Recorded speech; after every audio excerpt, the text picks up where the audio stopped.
Supreme court ने मोदी सरकार को सर्टिफिकेट जारी कर दिया कि मोदी सरकार बहुत अच्छे काम कर रही है। जैसे महाभारत में धृतराष्ट्र को कुछ नहीं दिखता था, उसी तरीके से सुप्रीम कोर्ट में बैठे जजों को भी कुछ नहीं दिख रहा है कि आवागमन के साधन बंद कर दिए गए, सड़कों पर प्यासे मजदूर चलते रहे, जगह जगह पुलिस उन्हें पीटती रही, मारती रही, उनकी खाल उधेड़ती रही। न तब मोदी सरकार ने आहा किया, न कहीं आज तक एक अपील मोदी सरकार की तरफ से आई है कि मजदूरों को इस तरीके से बेरहमी से नहीं पीटा जाना चाहिए, और न सुप्रीम कोर्ट में बैठे जजों ने आहा किया कि लॉकडाउन 4 के बीच में मजदूरों के मसले पर सुप्रीम कोर्ट ने स्वतः संज्ञान लिया।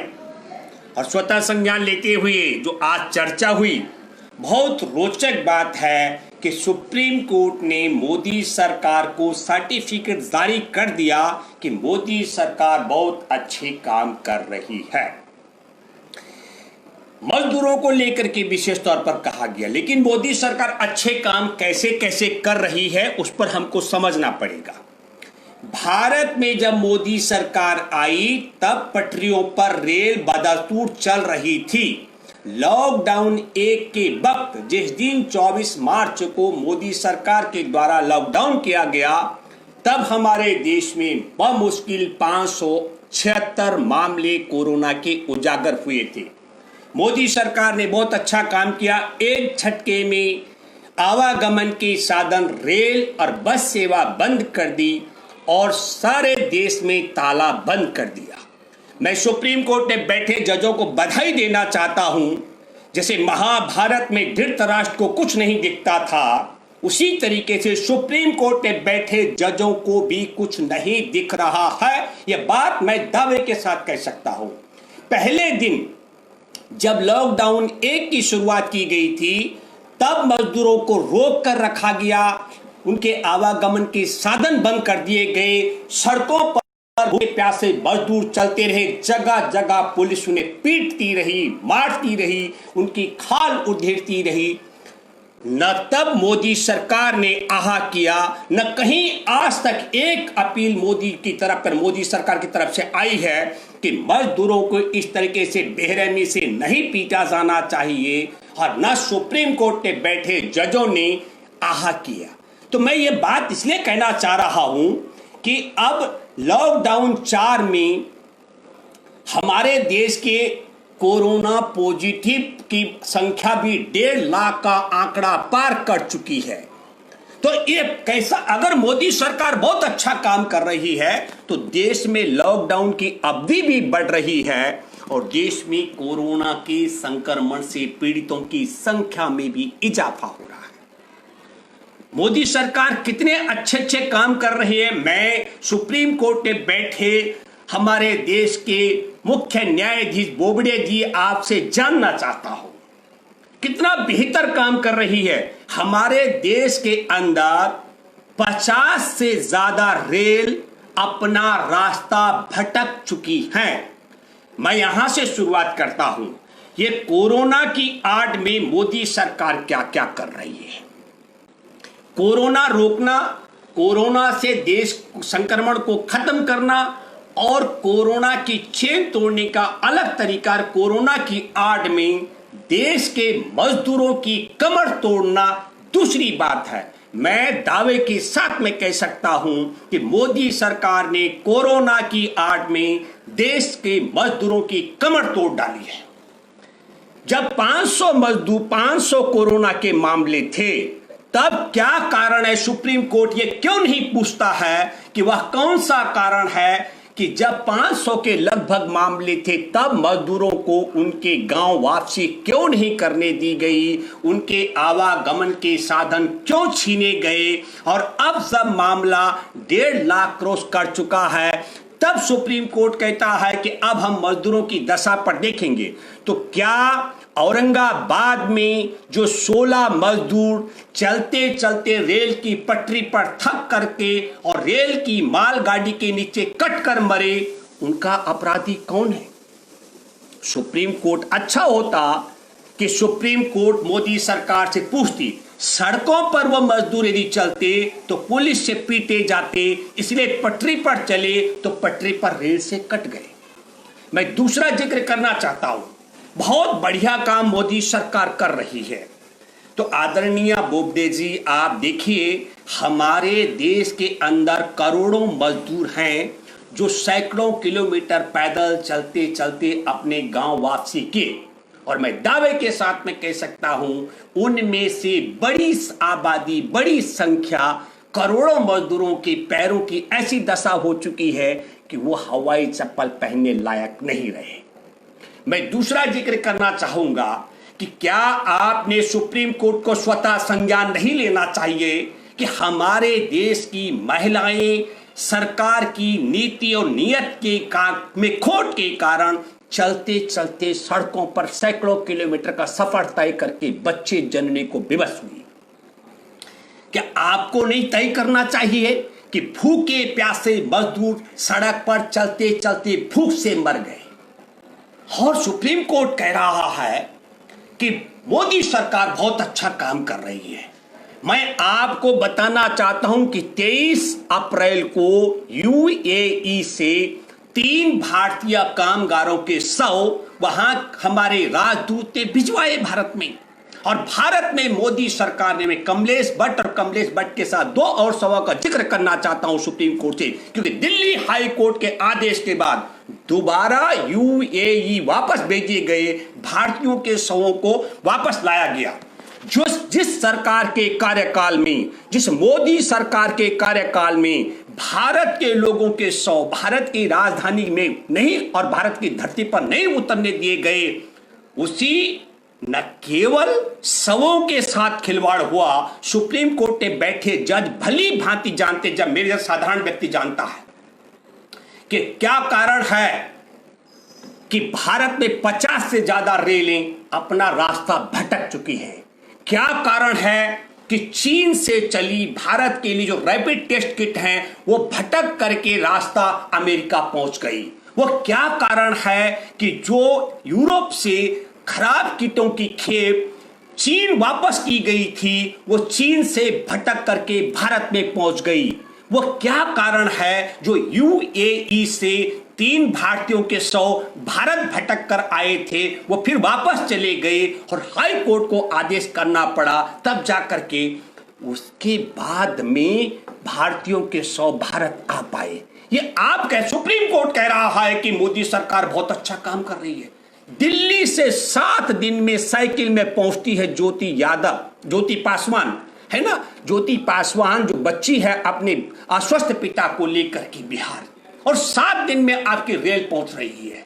हम जानना चाह रहे हैं कि यदि बहुत अच्छा काम हो रहा है तो दर्जनों लोग रेल में बगैर पानी और बगैर अन्न के भूख से क्यों मर रहे हैं? मैं सुप्रीम कोर्ट से आग्रह करना चाहता हूं कि आपको बिल्कुल अपने विवेक से निर्णय लेना चाहिए और इस देश में आपको धृतराष्ट्र की भूमिका को त्याग करना चाहिए। मैं यह बात इसलिए कहना चाह रहा हूं कि महाभारत में धृतराष्ट्र तो जन्मजात अंधा था।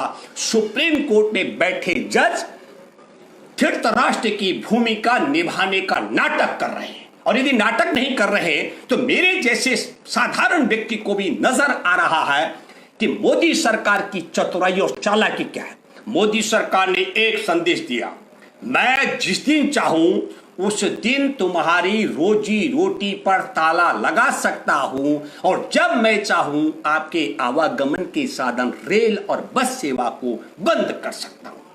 मैं तय करूंगा आपको कब सड़कों पर चलने का हक मिलेगा और कब आपको सड़कों पर चलने का हक नहीं मिलेगा। यह बात मैं इसलिए कहना चाह रहा हूं, जिस समय सुप्रीम कोर्ट में बैठे जज ये सब तमाशा देख रहे थे, मजदूरों की खाल उतारी जा रही थी, मजदूरों को मारा और पीटा जा रहा था, उसी वक्त उत्तराखंड के 1800 गुजरात के लोगों को उत्तराखंड की सरकार ने बसों में बिठाकर गुजरात पहुंचाया।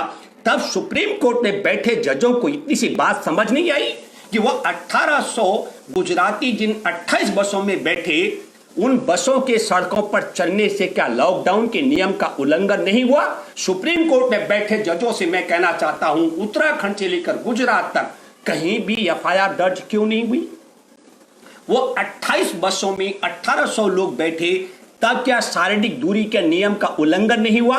उनके खिलाफ क्यों एफआईआर दर्ज नहीं हुई? इस बात को भी आपको समझना पड़ेगा कि गुजराती और गैर गुजरातियों का मसला भी इसमें पूरी तरीके से रहा है। तो मैं ये मानता हूं कि मोदी राज में देश के मतदाता 15-15 लाख रुपए प्रति वर्ष 2-2 करोड़ को रोजगार, सबके अच्छे दिन और किसानों को लाभकारी मूल्य का जो झूठा वादा था उससे भटक गए। मैं जानता हूं कि यूरोप से चली हुई नकली रैपिड टेस्ट किट या खराब किटों की जो खेप चीन पहुंच गई थी, वहां से भटक करके भारत में इसलिए आ गई कि भारत में सत्ता में बैठे देश के वो गद्दार लोग हैं जो आंकड़ों को छिपाना चाहते हैं। मैं दावे के साथ में कह सकता हूं कि रेल जो भटक रही है, ये भटकाई नहीं जा रही है, ये भी क्रोनोलॉजी है। क्या क्रोनोलॉजी है? जो सड़कों पर मजदूर भूखे प्यासे पैदल चलते हुए मरे, उससे ध्यान भटकाने का षड्यंत्र है। मैं दावे के साथ कह सकता हूं, जो करोड़ों मजदूर सड़कों पर चलते चलते जिनके पैरों से खाल निकल गई और पस पड़ गया, उनके पैर खराब हो गई, उस दुख से ध्यान भटकाने का षड्यंत्र है। मैं दावे के साथ मैं कहता हूं, जिन दर्जनों महिलाओं ने खुले आसमान के नीचे बच्चों को जन्म दिया, सैकड़ों किलोमीटर पैदल चलते चलते, उसके बाद बच्चे पैदा करने के बाद भी आगे पैदल चली, उससे ध्यान भटकाने का षड्यंत्र है। सड़कों पर जिन लोगों की गाड़ियों से कुचलकर हत्या हो गई, उससे ध्यान भटकाने का षड्यंत्र है। जिन लोगों की सड़कों पर चलते हुए गाड़ियां पलटने से और गाड़ियों के टकराने से दब करके मौत हो गई, उससे ध्यान भटकाने का षड्यंत्र है। मोदी सरकार भटकाना चाहती है, जो 16 मजदूरों के कट कट टुकड़े टुकड़े हो गए, उससे ध्यान भटकाना चाहती है। और मोदी सरकार के कारण देश में जो करोड़ों मजदूर भूखमरी के कगार पर पहुंच चुके हैं, उससे ध्यान भटकाने का षड्यंत्र है। मैं सुप्रीम कोर्ट में बैठे जजों से आग्रह करता हूं, आपने देखा पहली बात, यह बहुत अवैज्ञानिक विधि है, जिस तरीके का तानाशाही तरीके से बिना किसी सूद के। बोबडे साहब, आपने एक बार कहा था एनडीटीवी के साथ चर्चा के दौरान, आपने कहा कि यदि सरकार का तौर तरीका, मतलब अगर कार्यपालिका का तौर तरीका गलत हो, देशवासियों की जान खतरे में पड़ रही हो, तो आप स्वतः अदालत संज्ञान लेगी। मैं जरा जानना चाहता हूं कि कितने दिन बाद आपने संज्ञान लिया? आपने नहीं देखा? क्या आपकी दृष्टि में यह नहीं आया कि भारत के मजदूरों को पीट पीट करके पुलिस की लाठियों से उनकी जान चली गई, किसानों की जान चली गई? आपको यह समझ नहीं आया? आपको यह नहीं दिखा कि सड़कों पर पैदल चलते चलते मासूम बच्चों के पैरों की खाल उतर गई? आपको यह नहीं दिखा कि पैदल चलते चलते गर्भवती महिलाओं को समय से पहले बच्चे जन्मने के लिए विवश होना पड़ा? आपको यह नहीं दिखा कि लाखों लाख महिलाएं गर्भवती, भूखी और प्यासी सैकड़ों किलोमीटर चल करके अपने घर पहुंची? आपको यह नहीं दिख रहा है कि क्वारंटीन क्षेत्र में जहां कहां क्वारंटीन जगह बनाई गई है, वहां रहने वालों को कैदे का खाना नहीं है, शौच की जगह नहीं है, और यही नहीं, बीमार होने पर उनके लिए उपचार की व्यवस्था नहीं है? अच्छा होता आप पूछते कि प्रधानमंत्री राहत कोष की जगह पीएम केयर में जो धन आया, वो पैसा कहां ठिकाने लग रहा है? आप पूछते कि विश्व बैंक और एशिया डेवलपमेंट बैंक से लगभग 190 अरब रुपए जो आया है, वो कहां ठिकाने लग रहा है? आप पूछते कि हमारे देश के अंदर 20 लाख करोड़ रुपए कोरोना में राहत के लिए जो बांटा जा रहा है, ईमानदारी के साथ में उसका बंटवारा क्यों नहीं हो रहा? मुझे बताइए, सुप्रीम कोर्ट में बैठे जज ये सवाल क्यों नहीं खड़ा कर रहे हैं? सबसे ज्यादा जो दिक्कत आई है वो हमारे देश के मजदूरों को। बोबडे साहब, मैं आपको बताना चाहता हूं, भारत में पहली बार चलते चलते पैदल भूखे प्यासे खुले आसमान के नीचे बच्चे पैदा करने के लिए विवश हुई मजदूरों की महिलाएं। भूखे प्यासे चलते चलते पैदल चलते चलते जान गई मजदूरों की। भूखे प्यासे चलते चलते गाड़ियों से कुचले गए मजदूर। भूखे प्यासे चलते चलते थक कर रेल की पटरी पर कट करके टुकड़े टुकड़े हुए मजदूरों के। भूखे प्यासे चलते चलते गाड़ियों से कुचले गए, गाड़ियों के माल के नीचे दबकर मरे वो मजदूर, और करोड़ों मजदूर चलते चलते जिनके खून निकलने के बाद पस भी निकलना शुरू हुआ, वो मजदूर और भूखे रहे मजदूर। आदरणीय बोबडे साहब, इस सुप्रीम कोर्ट में बैठे जजों को भी मालूम है पासपोर्ट का रोग है ये। इसने तो राशन कार्ड और बिना राशन कार्ड वालों को बिखेर के रख दिया। मैं आपसे जानना चाहता हूं, हमारे देश के मजदूरों का इस रोग को लाने में, इसको फैलाने में कोई भूमिका नहीं है। और इस सरकार, जिस सरकार को आप कह रहे हैं अच्छा काम कर रही है, आदरणीय बोबडे साहब, आप जो सजा दे मैं स्वीकार करने के लिए तैयार हूं, लेकिन आप बताइए कि चीन की एक सीमा पर यदि भारत है तो दूसरी सीमा पर वियतनाम भी है। वियतनाम में 30 जनवरी को, जिस दिन भारत में पहले मामले की पुष्टि हुई चुकी थी और जिस दिन विश्व स्वास्थ्य संगठन ने दुनिया में कोरोना को लेकर स्वास्थ्य आपातकाल का ऐलान कर दिया था, उसके बाद 1 फरवरी से वियतनाम की सरकार ने अपने देश को कोरोना से बचाने की प्रक्रिया शुरू की।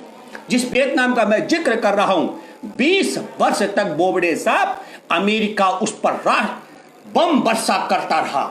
उसने 20 वर्ष तक अमेरिका के बम झेले, अमेरिका को हराया, और अब उसने कोरोना को हराया है।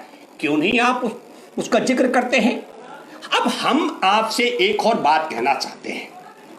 अगर मोदी सरकार, आज की तारीख में क्या हो गया बोबडे साहब, ये मेरे बोल देने से मैं आपसे आग्रह करूं, अपील करूं, उससे कोरोना नहीं जाएगा। कोरोना कोई जादू टोने से भी नहीं जाएगा। इसको समझना पड़ेगा, कोरोना एक इंसान से दूसरे इंसान में फैलता है। कोरोना के लिए एक दूसरे के बीच में डिस्टेंस रखना बहुत जरूरी है। आपने देखा हमारे देश में हवाई सेवा शुरू कर दी गई, करते हुए नागरिक उड्डयन मंत्री पुरी साहब क्या बोले कि बीच की सीट यदि खाली रखेंगे तो लोग भयभीत रहेंगे। इसका मतलब एयरपोर्ट में जब खड़े होंगे तो 6 फीट का डिस्टेंस रखना बहुत जरूरी है, शारीरिक दूरी का। और जब बस जहाज में बैठेंगे तो चिपक करके बैठना पड़ेगा। बोबडे साहब, पता नहीं अब सुप्रीम कोर्ट के मुख्य न्यायाधीश हैं, लेकिन मुझे लगता है कभी आपने भी साधारणता जहाजों में यात्रा की होगी तो सटके बैठना पड़ता है। तो सुप्रीम कोर्ट ने हस्तक्षेप कर कहा कि बीच की सीट खाली रहनी चाहिए। लेकिन वैज्ञानिक तौर पर आप सोचिए कि जिस जगह एसी लगा हुआ हो और सब लोग उसमें बंद हों, यदि हवाई जहाज में एक व्यक्ति को कोरोना हो बोबडे साहब, तो सबको कोरोना नहीं होगा। ये वैज्ञानिक विधि आप जरा हमको बताइए। आप कह रहे हैं कि मोदी सरकार बहुत बढ़िया काम कर रही है। मोदी सरकार ने तमाम एसी ट्रेनों को चलाया, रेलों को चलाया, उनमें बैठा अगर एक आदमी कोरोना पॉजिटिव है तो बाकियों को नहीं पहुंचेगा, इसकी क्या गारंटी है? और सबसे बड़ी बात हम ये कहना चाह रहे हैं कि आज हम जिस बहस और चर्चा को लेकर के कर रहे हैं, कोरोना का समझना पड़ेगा। हमारे देश के अंदर थर्मल स्कैनर जो मोदी सरकार ने लगा रखे हैं वो कोरोना पॉजिटिव को नहीं पहचान पा रहे हैं।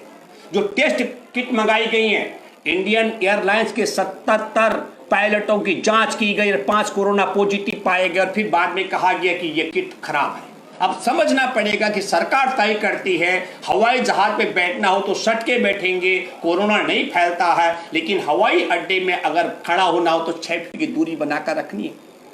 आपने ये नहीं पूछा कि नरेंद्र मोदी की सरकार ने जनधन खाते में, बैंकों में पैसा क्यों भेजा? नकदी क्यों नहीं पहुंचाई गई लोगों के घरों पर? किसानों को पैसा क्यों नहीं दिया गया?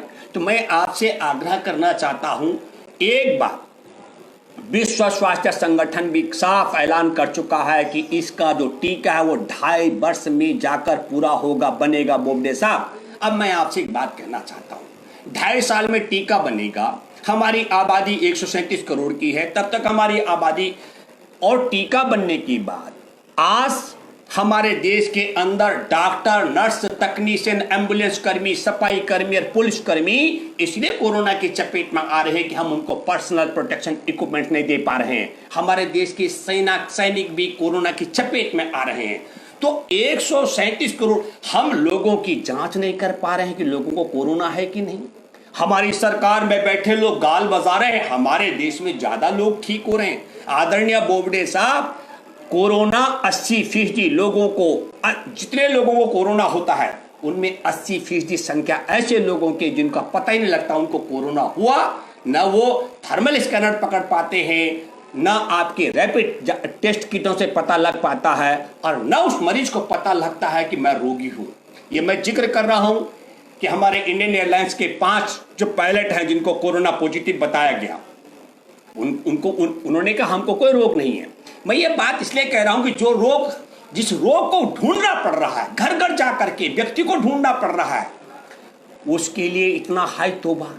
और जो हमारे देश के अंदर असंगठित क्षेत्र के मजदूर, खास करके प्रवासी मजदूर, 14 करोड़ की आबादी, जिनकी रोजी रोटी आवागमन के तमाम साधन छीन लिए, जिनका बर्बाद और तबाह कर दिया, उनके रोग के विषय में आपकी व्यवस्था भी सुप्रीम कोर्ट, मैं मानता हूं कि सुप्रीम कोर्ट के बैठे जजों को तत्काल संज्ञान में लेना चाहिए था कि जिस रोग का मजदूरों का कोई दूर तक वास्ता नहीं है, वो सजा मजदूर क्यों